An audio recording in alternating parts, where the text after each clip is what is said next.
Welcome back, JAGs. I'm Annika Vasquez. We have input from the students and teachers on a potential NEISD calendar. We'll catch up with an aspiring artist on campus, and we'll see a new coffee hotspot. This is JAG TV.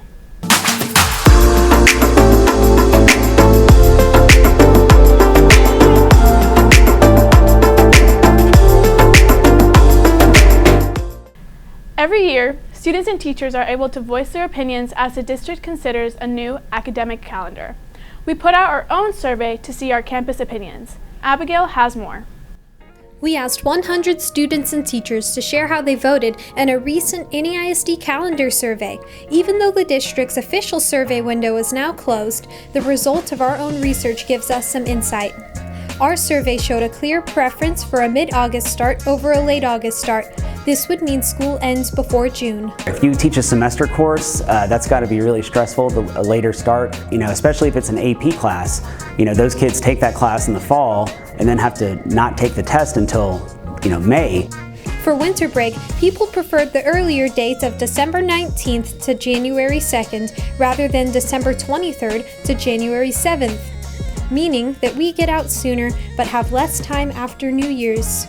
The 23rd would probably be a better option because it'll probably be easier and you get a longer time to spend New Year's off too. The votes were more split for the day of the week school starts and how many days should be in the calendar.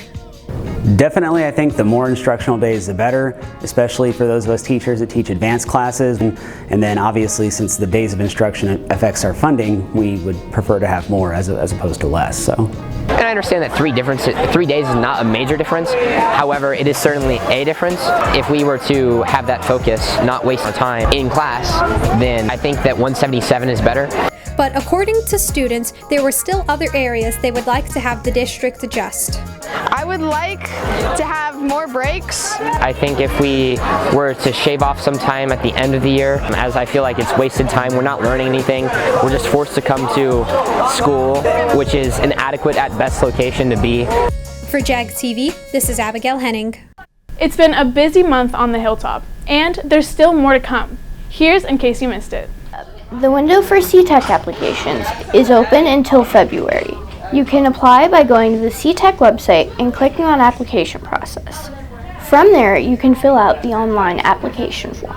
On Tuesday, October 31st, there will be early release for all students, so everyone can get a jump start on your Halloween night plans. And on Thursday, November 2nd, there's another senior pep rally during Flex in the main gym. Again, this is for seniors only. Speaking of spooky, on Saturday, October 28th, theater will be hosting their annual haunted house on campus from 5 p.m. to 10 p.m. This year we decided to go for a mad scientist theme. So basically this year it's all about this almost science lab where the group that goes to the haunted house acts as almost like they're going through a tour of this laboratory and stuff like that. And as soon as they enter, something goes wrong, and then they have to go through more of the laboratory and stuff like that, and then everything unfolds from there. There are 2 levels that you can choose from, depending on how scared you want to be. So green level is for people who don't entirely want to be as scared or anything. So think of like children, maybe just elderly people who don't want an as scary experience. They will go through what we call green level, and then they will just exit. Red level we have is for people who want a bit more of a thrill, a bit more of a rush. Just it's a bit more scary in general. And red level actually has a whole nother floor that they go through. So they will go through everything that green level goes through, and then they will also go through an extra level, and they will get a bit more rooms, a bit more scares, stuff like that. And that's all for In Case You Missed It. In this modern age, technology plays a big role in everyone's life. Aubrey and I talked to students and teachers about what this meant for them. Technology can make life a lot easier, allowing for rapid communication and new information instantaneously. In school settings, though, students constantly having access to tech can be a major distraction, which has led some teachers to try a new solution, putting phones away in caddies. And kiddos are more successful when they're not distracted, and sometimes kids aren't distracted, but then when their friends are distracted, then they decide to be distracted. And everybody just uses their time a lot more wisely if they have no device. It helps me. I personally don't like it, but it keeps my grades on track, and it keeps me in check, so I'm more focused on the class and more engaged. And according to some faculty, learning strategies to stay focused with phones is valuable for all people, not just students. You know, it's not just young people, it's adults too. It's a hard distraction to manage. We've all become kind of beholden to our phones, and so for 45 minutes, if they can put it in there and stay focused, I think it does them good. Despite their interference with focus in class, phones can still be used to help students learn. There's times when we'll use them for Quizlet or for Kahoot, or if they're doing independent work and it's not something that requires a lot of focus, I'll let them listen to music. But if we're doing hardcore learning, which is almost all the time, all it can do is distract. We're using phones for everything right now, so they're also helpful for schoolwork, but at the same time they're really big distractions. Students and teachers agree that not having access to phones has helped foster social interactions in the classroom. People actually work together better because if they don't have the chance to just kind of do their own thing, then they're more likely to talk to their neighbors and get help with the math and actually just talk about stuff and make friends. According to a recent report by the nonprofit Common Sense Media, teens receive an average of over 237 notifications daily. Whether these notifications are for the classroom or social media, dealing with them can take its toll on student mental health. I actually do a whole lesson the first week of school in my psych classes on cell phones, social media, and mental health, and how it impacts our mental health, the research that's out there on that. And the kids tell me they know that it does that. They will be the first ones to say how it affects them, their sleep, their habits, their self-esteem, all of those things. And so when you tie it to that and you help them understand that you're trying to help them manage this distraction and help them manage their mental health, I think they feel more positive about the policy of having them put it away. For JAG TV, this has been Annika Vasquez and Aubrey Warmke. Make sure to utilize any notification controls available on your device to ensure you are taking advantage of your time, which can provide you with even more free time. Talking about free time, a new coffee shop with a unique background story has opened in Stone Oak. Danny and Lily went to check it out. Located in Stone Oak, Pink Cappuccino is a pink-inspired coffee shop that opened up just a couple months ago. This place has everything you need if you're looking to fill up your feed, including a ton of photo ops and a wide variety of coffee, teas, pastries, and even sandwiches to choose from. As cute as this cafe is, the meaning behind the Pink Cappuccino comes from an inspiring story of Roxana Jimenez, who survived an abduction in Mexico and came here to open up a coffee shop that is not only her favorite color, but hopes to make women feel glam and confident. Almost everything is made from scratch, even the whipped cream. Pink Cappuccino is located right across the highway from Trader Joe's. They're closed on Mondays but open the rest of the week, most days by 9 a.m. From JAG TV, this is Danny Butler. With the ending of the regular season for multiple sports and playoff results from Josh Davis Auditorium, here is Ethan and Jordan with Jag Sports. What's up, Jags? Welcome back to another week of Jag Sports. This week we have highlights from a regional quarterfinal matchup in the pool against Churchill. We recap a district W against Marshall on the gridiron. And we have results from Littleton Gym from the regular season finale against the Mavs. This is Jag Sports.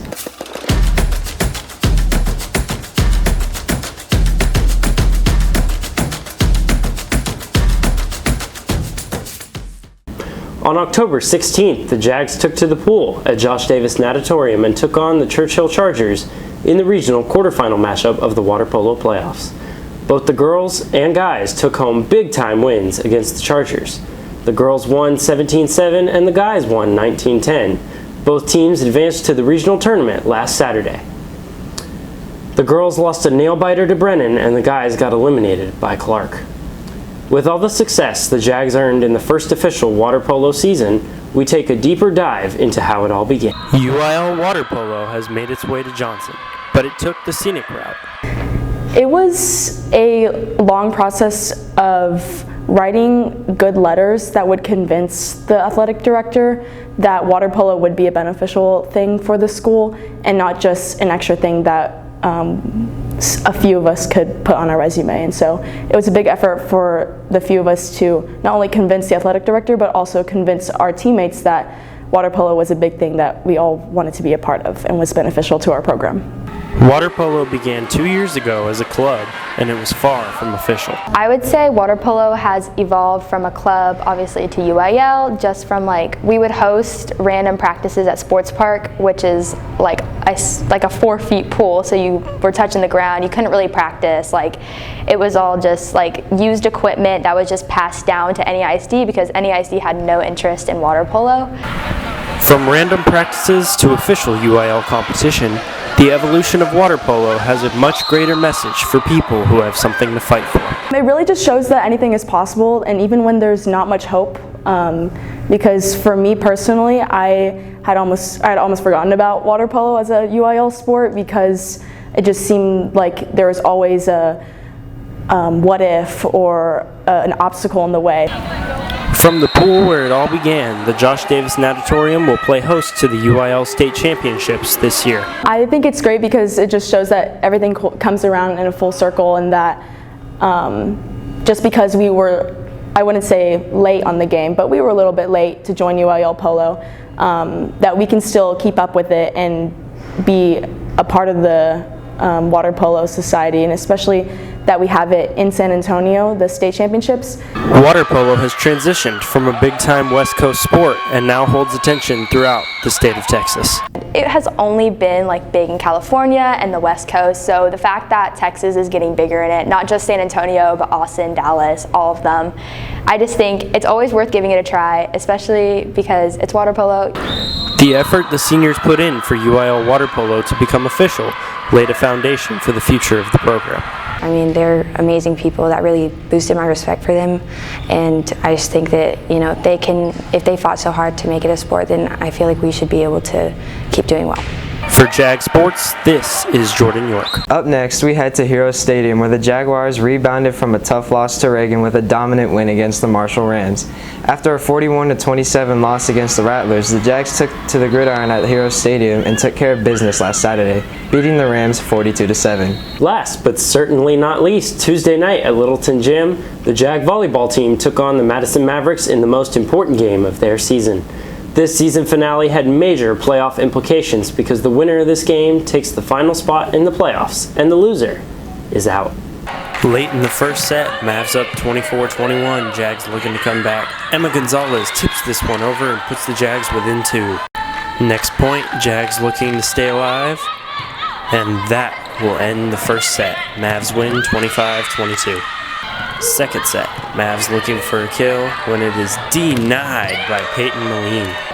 Set point for the Mavs, and the ace puts the Jags down 2-0. Third set, tied at 22. What a point this was. Madison goes all the way off the court to keep the point alive, but Anais slams it down and the Jags lead. Match point for the Mavs, and Ava Castillo tips the Jags back in the game. Now, Jags looking to win the set, and the Mavs tie it back up. Match point for the Mavs again, and Ada keeps the Jags alive. Season on the line for the Jags to keep postseason hopes alive. And with that, the Jags fall just short of their second straight playoff appearance. That's all for this week, Jags. See you next time with more Jag action.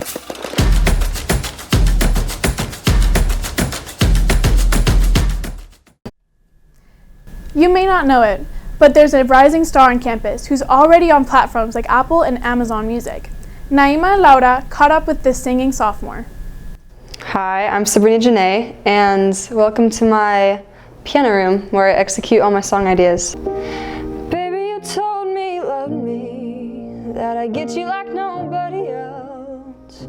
You're a great pretender, I still remember those words. A reason why I created this album was especially, I guess I had a lot of emotions. I don't know, I do have a lot of emotions, and I needed to get them out somehow, and I was like, well, let me just write songs, and then I had a lot of songs that I'd written. Popular artists like Billie Eilish, Taylor Swift, and Adele inspire Sabrina, and just like these artists, she's already released an album. I released my first album, Charm. It got released on October 6th, and that is my first album so far. I took a lot of inspiration from like slow piano ballads and like the slow kind of pop songs and a little bit of the 80s.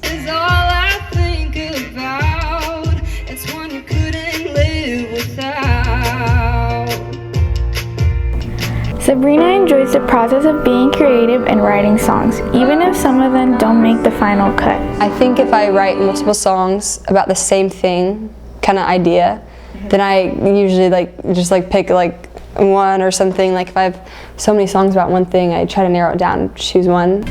And recently, Sabrina even released her first music video. I have a music video that's out on YouTube, and it's called I've Cried Every Night About You.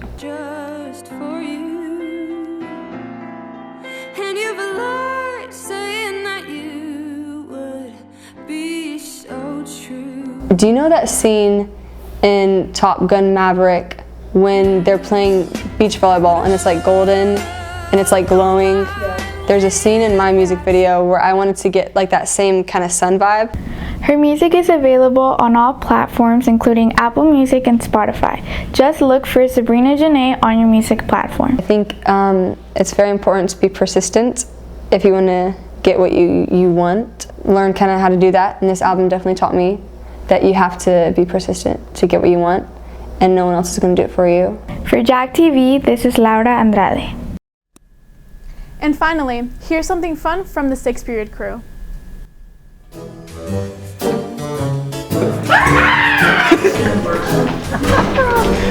Hello. Trick or treat. What's up? I'm trick or treating. You're trick or treating. Yeah. I wish I had something. I have nothing. Oh. I can give you a spool of thread. Okay. Okay.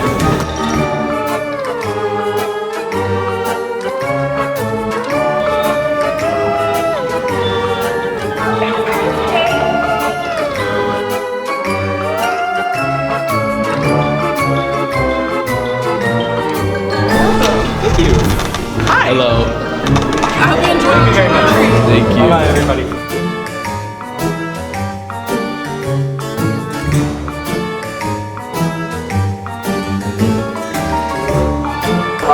We got pencil, boom. Thank you.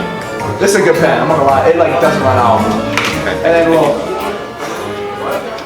Perfect. Thank you. Thank you very much. Have a good one. Give me a good Thank you. Good one, sir. You too.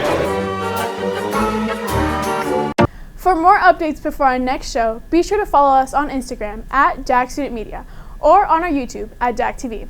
That's all for this week. See you next time, JAGs.